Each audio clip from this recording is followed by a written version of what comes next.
We're back again with American expatriate and former Palm Beach County Sheriff's Deputy John Marc Dougan, live from Moscow. John, how you been? Hey, I've been pretty good. How are you? I'm good. You're looking well. For people who haven't seen you before, John, you, of course, had to flee the United States after revealing intense corruption in the Palm Beach County Sheriff's Office through your website, pbsotalk.org. You've had some stunning evidence in the Seth Rich case, the Jeffrey Epstein case, and now you've got some new information to share with us. Yeah. So look, where do you want me to begin? I mean, this is really super sensitive, and I know that some of it, this is an exclusive first presentation of this, so I'm going to leave it to you as far as what you want to share. All right. So over the last couple of months, I've been doing some poking around with the whole Burisma thing, because Ukraine is Russia's neighbor. They're not friendly neighbors, but they are neighbors. And let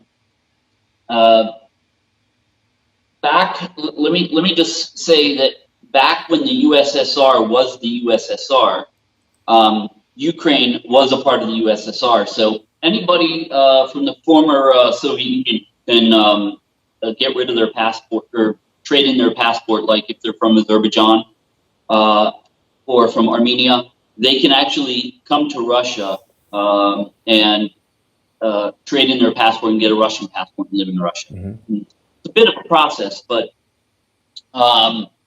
ultimately it's been helpful, and I'm going to tell you why. So over the last 2 months, I've been poking around Burisma. Are you familiar with Burisma? Absolutely. That's the gas company that Hunter Biden was put on the board of, that President Trump asked Zelensky to investigate because there's lots of evidence of corruption, and this is what's led to the impeachment hearings here in the United States. Yeah. So I've been speaking with a senior executive at Burisma for the last month and a half. Mm-hmm. And this individual is very credible, very knowledgeable. I sought them out. They didn't find me. Wow. So, yeah. So I know who this person is. I know what their role is. And we've had some very interesting conversations.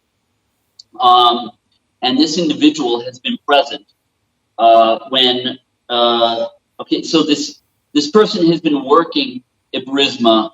I'm not going to give you an exact date because I don't want to give any information that can blow this person's identity. Absolutely. But this person's been working for Burisma since the mid 2000s, I'll just say. Mm-hmm. And this person worked their way up the chain, and now they're a senior level executive that works with the top executive staff. And one of the people this person used to work directly for was a guy, the COO, by the name of Mykola Zlochevsky. Yes. Okay. Mm-hmm. And this person was actually present in 2013 and 2014 during talks between a guy by the name of Devin Archer, Hunter Biden, and Joe Biden, and some other very prominent American people. Mm-hmm. So I'm trying to I'm striking a deal with this person to come forward and give statements. They can't do it from Ukraine because they'll get whacked. Wow. Yeah. So this person has a family. They're going to try to move to Moscow, and if I can facilitate this, if I can help facilitate this move, then this individual will go on the record in video with documents, and I've already seen these documents. Wow. And dates and times of meetings. It's very interesting stuff. Yeah, I mean, this is huge, John. This would obviously be someone who I would think President Trump and his defense team would want to testify if there is, in fact, an impeachment trial. Yeah, well, I don't think there's going to be, but I agree. but what this person can do is they can directly implicate Joe Biden in his role of getting Hunter elected and different promises that were made in exchange for Hunter Biden having a seat on the board of Burisma. Wow. So now there was this tweet that Donald Trump had put out that featured the Nickelback song, Look at This Photograph. And it shows Joe Biden, Hunter Biden, and I guess two individuals that were referred to as Burisma gas executives, or what do you know about this tweet? Nothing. Okay. Nothing. I actually haven't been following the Burisma case that much, other than trying to get in with some of the top level executives there. So that's amazing. I mean, you are like a bloodhound. I mean, people should remember you were a former police officer. You were in the Marines or the Army. What was your service in? Yeah, I was in the Marine Corps. Yeah, I was a training NCO in the Marine Corps, and then I left and I became a police officer. Right. So now, what was the name of the guy that you're saying was in this meeting that you just referred to? Well, there's been several meetings actually. A person by the name of Devin Archer. Devin Archer. Right. And what do we know about him? Well, I don't know, but I know that. So he also. I'm not sure of his role with Hunter Biden, but he and Hunter Biden both got employed by this Burisma company somehow. And now this wasn't just one meeting, because in April, sometime in April 2014, President Biden had another meeting with Nikola Zlochevsky. Yeah. So here's a Newsweek article talking about Devin Archer. This was in the tweet. So, you know, Trump likes to tweet memes. This was back in October of 2019. And I remember this, but didn't think too much of it. And certainly, you know, here we see the fake news media, Newsweek. This should be an A right here. But who is Devin Archer? They put Ukraine gas executive in quotes. Nickelback was very quick to hit this with some sort of copyright infringement thing that caused the tweet to have to go down. And right here, we see that Newsweek right away is saying a Nickelback meme tweeted by President Donald Trump and shared widely on social media used a photograph featuring former Vice President and Democratic 2020 hopeful Joe Biden and his son golfing with Devin Archer, who is labeled as Ukraine gas executive. Now, it seems like they're trying to diminish the importance of that, or maybe even cast doubt on whether he is or is not. But from what you're telling us, it seems quite clear that he was. He is, yeah. Well, let me clarify that. He's not a Ukrainian. He's an American. Right. At least as far as I was told. I mean, he's an American guy. Right. But he was hired he was appointed to the board of Burisma, just like Hunter Biden was. Right. So does that make him a Ukraine gas executive? Yeah, of course it does. Yeah. Just like Hunter Biden was a Ukraine gas executive. Right. He wasn't Ukrainian, but he was on the board of a Ukrainian company. Yeah. And Newsweek confirms that. They are saying that he was hired by Burisma Holdings alongside Hunter Biden. Archer joined the firm shortly before his long-term business partner. So it seems like Hunter Biden and Devin Archer are long-term business partners.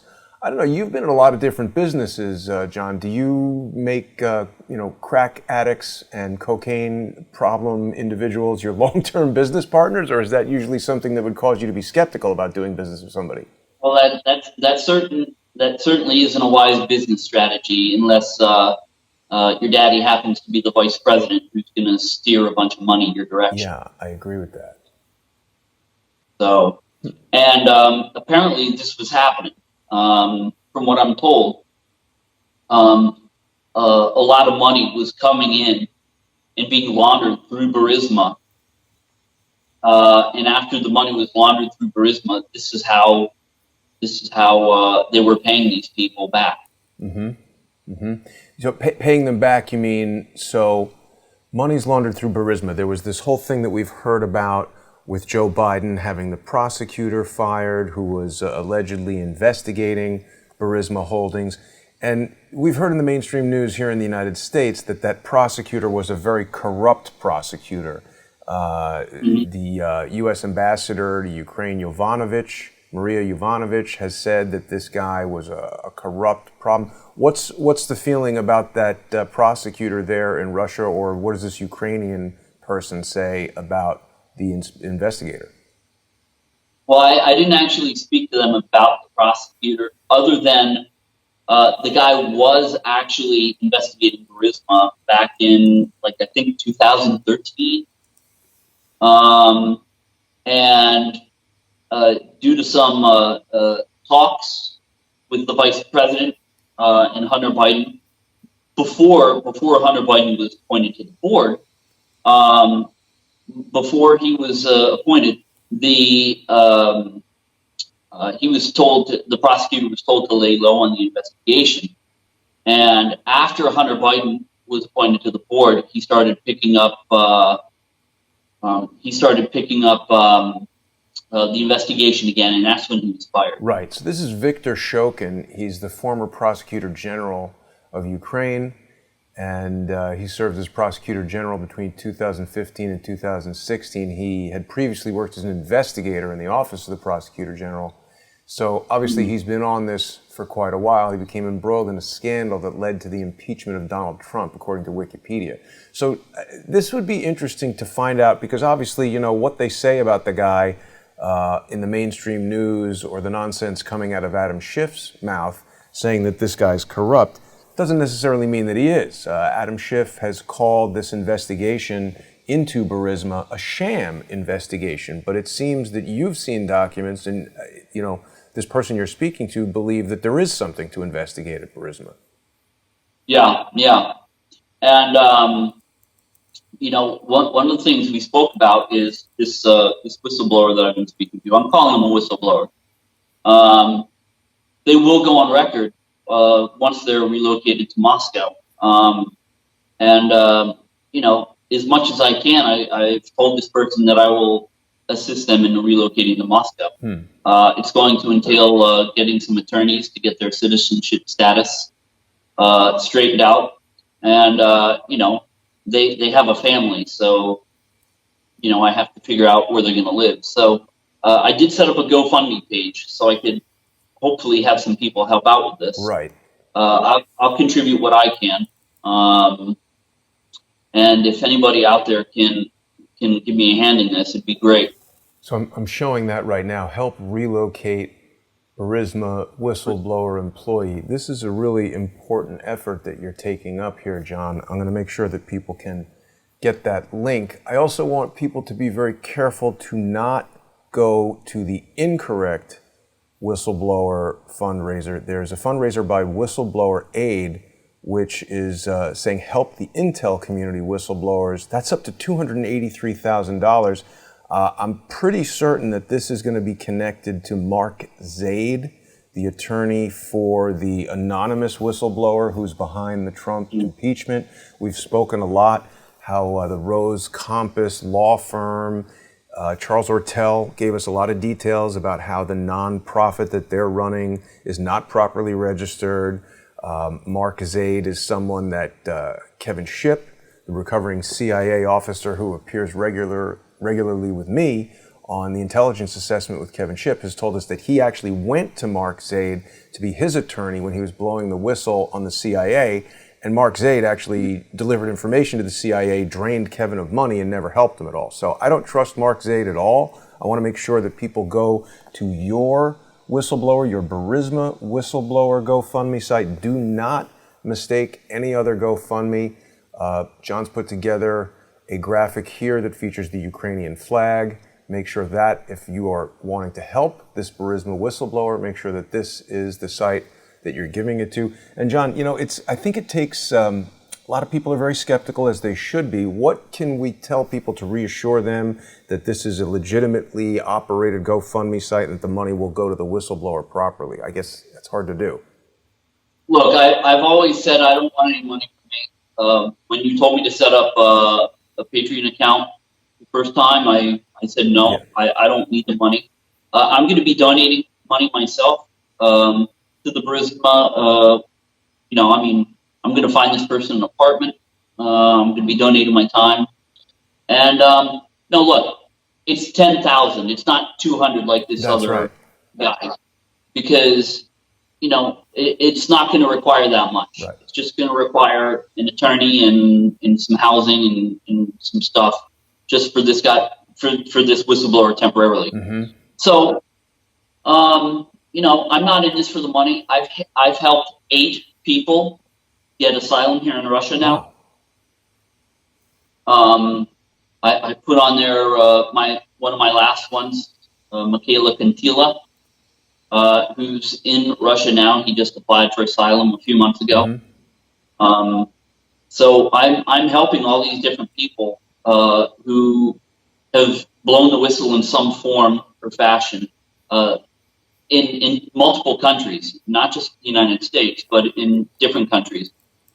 Get asylum here. So, I don't know. I don't know what else to say, but when this person's over here, we're going to do a full interview. And actually, I've arranged with this person to do a short little interview in a couple of days. Wow. Where I'll have to alter their voice, and there won't be it'll just be audio, because if this person gets found out, it's almost certain death. There's a lot of money involved and a lot of bad people involved, and look, they're willing to manipulate the political and legal process at the highest levels in the United States. Certainly, killing someone is not going to be beyond them. And you've risen to some level of national prominence there in Russia. You've been on television, and everybody basically knows your story as a former Palm Beach County Sheriff's deputy, how you had to basically escape for fear of your own life. And do you know, is Putin or anyone in his administration aware of you there? I don't know. I was just in this magazine, actually. Mm-hmm. And as far as Putin, I don't know. Maybe. I'm sure he is. Mm-hmm. But I don't know. I do television appearances once a month here. I talk about different topics concerning Russia. I'll talk about one of my last ones was self-defense. The United States versus Russia, policy. Mm-hmm. Guns and things like that? Yeah. Because people are actually allowed to have guns here. But we don't have the violence here that seems to be plaguing the United States. Right. And then, of course, I have my book. Right. And that's a good way that people can support you. So people who are sitting at home wondering, how does John earn money? You're doing contract IT work there. You're an IT expert. You've told us about how you created pbsotalk.org. You told us how you used your IT skills at the time, to track Ghislaine Maxwell to Brazil. We don't know if she's still there, but that was very interesting. People can still purchase the book, Bad Wolf, by going to badwolf.com right there. Well, actually, just get it through Amazon. It's much easier. Oh, yeah? Okay. Yeah. So people can send it can purchase it from Amazon, and then this way the CIA makes some money on it as well. Yeah. So what else can you tell us about this, John? This sounds like it's going to be a really explosive story if you're able to get the whistleblower to safety and get that person's story heard? This person's been working there for 12 or 15 years, Mm-hmm. And they have a lot of knowledge of what's happening. They have a lot of knowledge of the books, like the accounting. Right. And where the money comes and goes. So, it's going to be very interesting to see what happens in the next maybe month, maybe two. But I expect that this gets blown open pretty wide, and I think it's going to be a pretty significant scandal. I agree completely. I mean, it already is here in the United States. Have you been watching any of the impeachment hearings? No, I don't get the news here. If I go to like one of the cable providers, it doesn't stream in this country, so I'm pretty much out of the loop. Occasionally, I'll read some news, but I don't really have the opportunity to watch news or put it on TV. Wow. I don't have any. I think I just moved into a new apartment. I think the cable company has some American channels, but I haven't actually. I've been here for 3.5 years without cable TV, so I just haven't really gotten to the habit of putting television back on. And if you go onto YouTube in Russia, are you able to type in, C-SPAN or impeachment trial, or say it's blocked in your country? I don't know, honestly. Of course, you could use a VPN. Yeah. But I have to say, to be honest with you, I heard that the impeachment hearings were such a snooze fest. I wouldn't want to watch it anyways. Yeah. Well, I mean, a lot of people have been saying that, and certainly it's not exactly riveting, but I've found it very interesting, for some of the reasons that we're talking about. Adam Schiff has just repeatedly and unequivocally categorized the concept of any investigation into Burisma, Hunter Biden, Joe Biden. He keeps calling it a sham investigation. But again, there's a lot of evidence that there is something worth investigating here. Just the very fact that Hunter Biden, a person with a serious drug problem, a person with no experience in the oil and gas industry, a person with no experience in high finance, is on the board of directors of one of the largest gas companies, if not the largest, in Ukraine, is so suspicious in and of itself. And that, coupled with the video of Joe Biden proudly announcing at the Council of Foreign Relations that he's the one who demanded that Shokin be fired, that right there is enough information and evidence to impanel a grand jury to begin an investigation. And I have to tell you, I'm very concerned that William Barr has not done that yet. Do you have any feelings about William Barr? I hear what you're saying, that you're pretty removed from the news, but... I generally think that Barr is a good guy. I think he's a pretty honest and ethical guy. And, I know the statement that Joe Biden made. I don't exactly know the context in which it was made. And, of course, as we know, the context is everything. And, I'm willing to keep an open mind. But in speaking to this whistleblower over the last month and a half, I think I have enough to know. I think I've heard enough directly from the source within Burisma that it's some pretty shady stuff. And look, of course, Mr. Schiff has to point the finger and say that it's a sham investigation, because the investigation is going to directly implicate Joe Biden and Obama. Right. And this is his party, Trump ran on a platform of cleaning out the swamp. And I think when the details from this investigation get found out, people are going to realize just how big and bad that swamp is. Yeah. It's not just in the U.S., but it's got tentacles all over the world. Yeah. Including Ukraine. Say again, including where? Including Ukraine. Yes, absolutely. I agree. This is essentially the plug to the drain of the swamp. So you're saying you have not heard this statement from Joe Biden at the CFR? No, I did hear it. Okay. But again, like I said, the statement has to be put into context. I don't know the context, what he was speaking about during the entire speech. Got it. I heard the statement. but I think I know the context now without having to hear the entire speech. I got it. And, just back on William Barr for a moment, I will respectfully disagree with you about him being a decent and honest guy. I'm not sure if you're aware that he served first as the U.S. Attorney General under H.W. Bush, Poppy Bush, and he was pivotal in several pardons and what many people feel is a cover-up related to the Iran-Contra scandal. Now, the reason why this is so troubling with regard to Mr. Barr being the Attorney General under Donald Trump is that it's also been alleged that as the governor of Arkansas, William Clinton was directly involved in the Iran-Contra scandal in that plane loads of cocaine were flown by Barry Seal into Mena, Arkansas and distributed throughout the United States. Right? So many people attribute this to the crack epidemic and the destruction of minority families, particularly Black and Hispanic families. He worked directly with Robert Mueller. Robert Mueller worked under him. I believe he was the assistant U.S. Attorney General when Barr was the first round Attorney General. So, I mean, these are all the same swamp creatures that are trying to drown Trump. And I'm very concerned about William Barr. We haven't seen any. Well, you could be right. And again, I can only tell you from what I've seen, and I haven't seen nearly as much as you guys live in the U.S. So.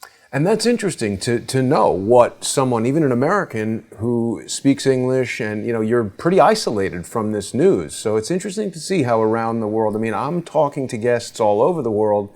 Had a conversation with Ole Damagard and some of his associates in Sweden about bomb attacks that are happening in Sweden. I had not heard anything about that in the United States. I haven't either. You know what I mean? So it's like when we start to put all these things together from around the world, I think you get a better picture of how some of these things are hidden from people.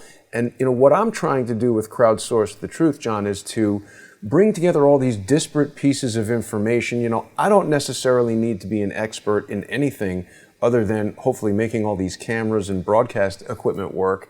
It's about bringing in guests like yourself, people who have their expertise in their particular areas and who are finding information, and maybe a piece of information that you have plugs into a piece of information that Ole has, or that Charles Ortella has, or that Mike Moore has. So it's incredibly valuable, and I really appreciate you taking the time to speak with us. There's a lot still to come with this story, and I think it's going to develop over time. Is there anything else you think you want to talk about right now? No, that's it. And, but again, I just like to remind people, I can't bring this person over until I have enough for their visas and their international passports, because Ukrainians now do require a visa to come to Russia because they're EU. And for them to speak to an attorney, and at least a place for them to stay for until we can get the ball rolling. So if people will help me out, we will get this done. Absolutely. I will certainly do everything to get this done. It's a fantastic effort, John. What can you tell us just in general about the sentiment there in Russia towards Ukraine? How do the average, your friends and things, what do they think about Ukraine? They don't really talk about it. I mean, there's a little bit of animosity because, look, when Belarus, when the USSR split up, Belarus stayed friends with Russia, and they kind of snubbed the UN, the EU. Mm-hmm. However, the Ukraine thought the grass was greener on the other side, and they didn't. And there's a bit of animosity over that, because now the Ukrainians they're angry because they have tremendous debt, they have big problems. Being in the EU, they're the poorest. I think they're the poorest country in the EU, and I think there's a lot of animosity on both sides because of this. Mm-hmm. Interesting. And what's the sentiment about Vladimir Putin? I know a week or two ago there was some news that we heard that the entire government resigned or something along those lines. What do you think about that? Yeah, it's a bunch of crap that they're reporting in the West. Yeah, there is a new government. There's a new parliament, and it is because of some laws that have been passed. But if Putin wanted, he could have simply told Parliament to abolish the term limit option. He could have just stayed president. But the people here have been crying for more power. They've been wanting more power, more control within Russia, and the changes in Parliament do exactly. It's given the people more what they want. Yeah, I think it's very difficult for us to get a clear idea of what is going on there in Russia here in the United States, because we get these vague reports of things that are, kind of incomplete, and I don't think the average American has a very good understanding of how the Russian government even operates. So, we hear something and we just don't really know what's true, what's false, what to make of it. So there's no basically disruption to your day-to-day life as a result of what's happening with that. No, none at all. And, look, since I've been here, there's been some huge strides in Russia, especially in technology. They have probably the most advanced banking system in the world. Banking, did you say? Banking, absolutely. Huh. I can pick up my phone. I can pay all my bills, like no matter what it is, I can pay it online. If I want to send my friend money, I can use his phone number or his card number or his bank account number and send him money, and he gets it absolutely immediately. This is very interesting. When somebody sends me money from the U.S., like when I do contract work, if they send it to somebody else in the U.S., it takes 3 or 4 days. Okay, Yep. But when they send it to me, I think my last transaction took 6 seconds. Wow. Yeah. And so isn't that somehow Russia's operating outside the SWIFT system? Why would that be faster? It seems like... No, they're a part of the SWIFT system. But their technology it's really fantastic. I can pay my mobile bill. I can pay my television, pay everything right from an application. I think a lot of people have that in the United States as well, with various banking apps and things like that. They have banking apps, but believe me when I tell you, it's not nearly as comprehensive. Interesting. And you told me in a previous conversation about how U.S. sanctions and European sanctions against Russia had caused the microbrewery industry to grow and thrive within Russia. Are there other examples of things like that where the... Absolutely, yeah. It's a lot of different industries. The cheese industry, as a matter of fact. So you wouldn't believe some of the delicious cheeses that you can buy here now that's actually made in Russia. I would say they rival some of the best Swiss cheeses. Interesting. So you see, this is good that you're there and you're on the ground experiencing life day to day. How do you feel about this Russia gate? Adam Schiff speaks about Russia as if it's 1940 and we're at war, and that anybody who talks to the Russians or he demonizes them in the way that you would the Nazis during World War II, like talking to them or doing business with them is evil. Well, let me tell you something. People have more to worry about from the Democrats of today than the liberal Democrats. I'm not saying all Democrats. I think a lot of Democrats are moderate and they're smart and they're good people. But I think people have a lot more to worry about today from the liberal Democrats than they do from Russia. I agree with you. I mean, it just seems absolutely absurd. I think from a cultural standpoint and a geopolitical standpoint, Russia would be a very strong ally for the United States. And I think people remember Donald Trump speaking about that during the time that he was campaigning and saying that it would be a good idea to have trade. I think it would be fantastic. I don't think that the U.S. could have a better ally, because between the strength of Russia and the strength of the United States, I think they could accomplish almost anything. Right. Now, selfishly, I don't necessarily want that to happen, because I don't want there to come a point where they say, well, we're on good terms with the United States, so we're not going to renew your political asylum. Yeah, but that's selfish, you know. If I'd rather not have my political asylum renewed and have to be deported back to the United States and face the judges than to have the two nations in conflict. Because I do think that they could really accomplish a lot. Have there been any developments in your case, John? Have you been able to speak to your children? Anything happen? Yeah, I speak to my children, you know. As far as developments in my case, no, you know, they keep trying to pick me up through Interpol. I'm wanted on 19 charges of wiretapping for recording these dirty police officers admitting to all sorts of crimes. Yeah, so, you know, I accidentally got arrested here. For what? For my warrant through Interpol. Wow. What was that like? And oh, well, I just sat for 4 hours in the office with a bunch of cops. They were so funny. And once they were able to verify my political asylum, we went out to dinner, and then we went fishing the next day. With the cops, huh? Yeah, yeah. And I imagine there's got to be some rapport. They are aware that you were a police officer in the United States, right? Yeah, well, now, yeah. So you're friends with these guys now. Well, this was a small town, you know. It was in a small town.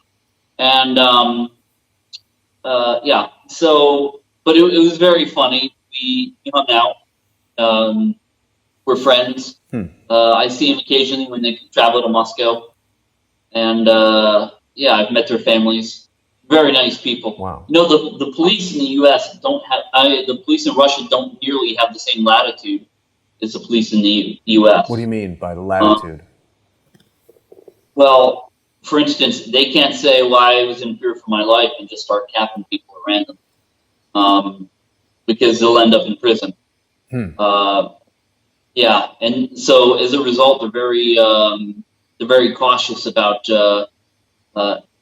abusing that. And I think last year, the year before, there was only one person that was shot by the police. Wow.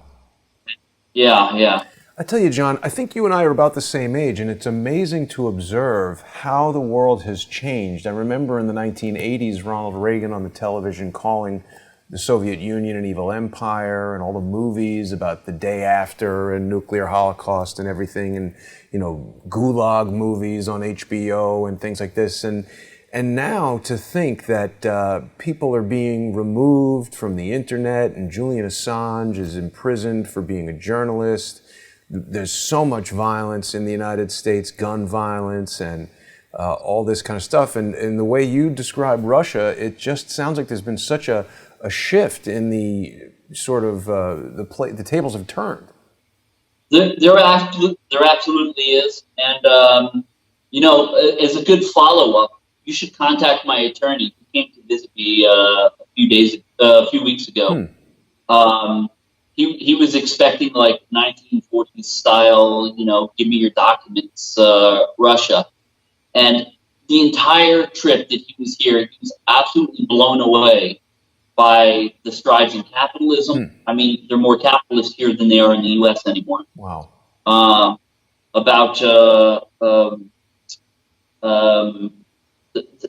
Just, I mean, you name it. You know, the food here is unbelievable.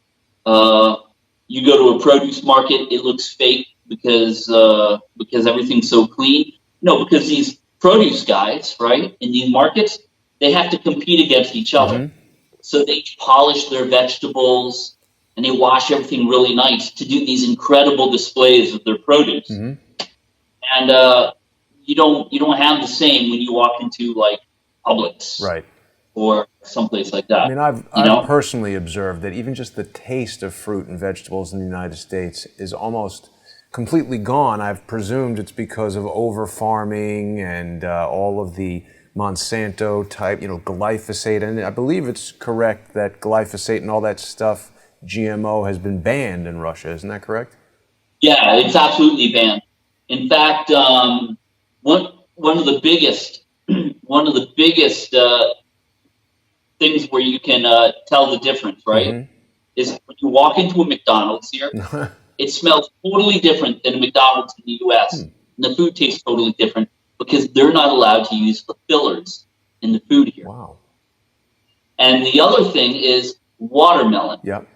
In the U.S., almost any watermelon you buy now, it's got the like small white seed. They call it seedless watermelon. Right.